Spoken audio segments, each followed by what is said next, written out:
Hello students, आप सभी लोगों को होली की बहुत बहुत शुभकामनाएं एवं बहुत बहुत बधाई। तो आज हम लोग इस वीडियो में स्टूडेंट्स सीखेंगे व्हाट इज ओम्स लॉ। तो बिना किसी तरीके की वीडियो को शुरू करते हैं। ओम्स लॉ का स्टूडेंट्स मैं पहले आपको स्टेटमेंट बता देता हूं, फिर मैं आपको बहुत डीपली उसको एक्सप्लेन करूंगा। ओम्स लॉ स्टूडेंट्स हम लोगों से कहता है कि at constant temperature the current is flowing through a conductor is directly proportional to its potential difference. क्योंकि स्टूडेंट्स एक और अब आते हैं इसकी डिटेल पे कि स्टूडेंट ओम जी ने हमको ये बताया था कि जो हमारी सारी फिजिकल क्वांटिटीज होती हैं, फिजिकल क्वांटिटीज का मतलब स्टूडेंट्स की जैसे फॉर एग्जांपल टेम्परेचर है, प्रेशर है, ह्यूमिडिटी है, ये हमारे सारे फिजिकल क्वांटिटी जो है वो स्टूडेंट चाहे तो सेम हो या फिर क्या हो, कांस्टेंट हो, तब the potential difference across the conductor is directly proportional to the current flow rate. की भाई जो कंडक्टर में जो पोटेंशियल डिफरेंस है वो भाई डायरेक्टली प्रोपोर्शनल होना चाहिए किसके, स्टूडेंट्स, करंट के। या फिर आप सीधे सीधे बहुत अच्छी सी आपकी शुद्ध सी डेफिनेशन है कि constant temperature the current is flowing through a conductor is directly proportional to its potential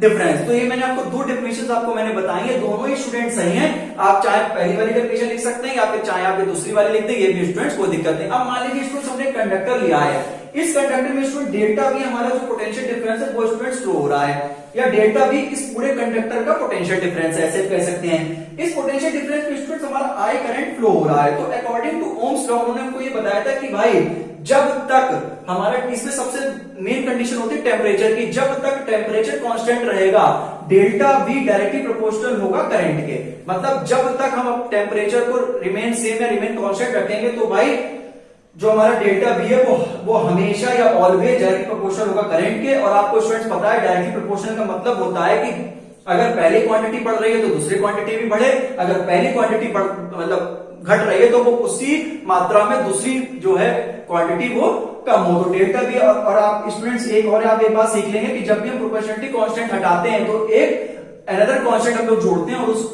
constant को हम लोग नाम देते हैं स्टूडेंट्स आर।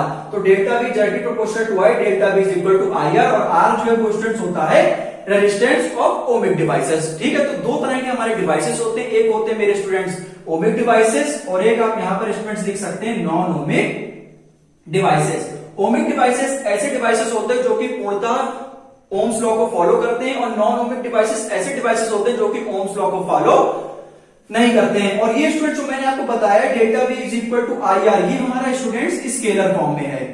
ठीक है, स्केलर फॉर्म का मतलब स्टूडेंट्स ये है, वो ये होता है कि जो हमारा पोटेंशियल डिफरेंस है वो भी स्केलर क्वांटिटी है और जो हमारा करंट है वो भी हमारे क्या स्केलर क्वांटिटी है। तो जो हमारा जो आंसर आएगा वो delta V equal to I R, ये भी पूरा स्केलर फॉर्म में ही आएगा। और स्टूडेंट्स अगर आप स्केलर और वेक्टर में डिफरेंस जानना चाहते हैं तो वो मैंने स्टूडेंट्स अपने चैनल पे वीडियो ऑलरेडी बना रखी है, तो वहां से स्टूडेंट्स आप वीडियो वॉच कर सकते हैं, आपके लिए वो बहुत हेल्पफुल होगी। अब रेजिस्टेंस का स्टूडेंट मतलब होता है कि resistance is the property of a conductor which oppose the flow of current flowing through it. Resistance क्या करता है, एक अवरोधक का काम करता है जो कि कंडक्टर में अवरोधक का काम करता है जो कि करंट को फ्लो होने से स्टूडेंट्स रोकता है। और कंडक्टर स्टूडेंट्स क्या होता है, कंडक्टर हमारे ऐसे डिवाइसेस होते हैं जिनके अंदर टेंडेंसी होती है हीट और इलेक्ट्रिसिटी का कंडक्शन कराने में। अब स्टूडेंट्स अब बात आती है करंट की, तो करंट का फॉर्मूला होता है क्यू अपॉन टी, मतलब charge per unit time is known as current. इसको मैं स्टूडेंट इसलिए समझा रहा हूं क्योंकि अगर हम कोई भी टॉपिक पढ़ें तो हमें उसका वर्ड बाय वर्ड उसका मतलब समझना चाहिए।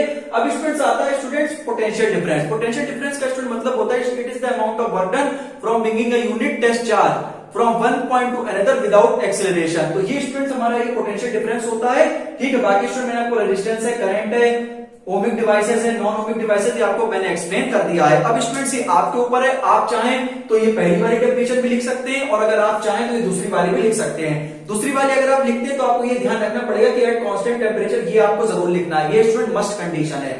बाकी V डायरेक्टली प्रोपोर्शनल टू है, V equal to I R, where R equal to resistance, आपको सब कुछ पूरा लिखना पड़ेगा। और ये स्टूडेंट मैंने आपको थोड़ा दूसरे फॉर्म में बताया, तो जैसे आप चाहें वैसे उसको लिख सकते हैं, मेरा काम है आपको फुल नॉलेज देना। तो स्टूडेंट्स अब मिलते हैं नेक्स्ट वीडियो में। वीडियो अच्छी लगी वीडियो को लाइक करें, चैनल को सब्सक्राइब करें। थैंक यू सो मच एक बार फिर से आपको एवं आपके परिवार को होली की बहुत बहुत शुभकामनाएं एवं बहुत बहुत बधाई। Thank you so much.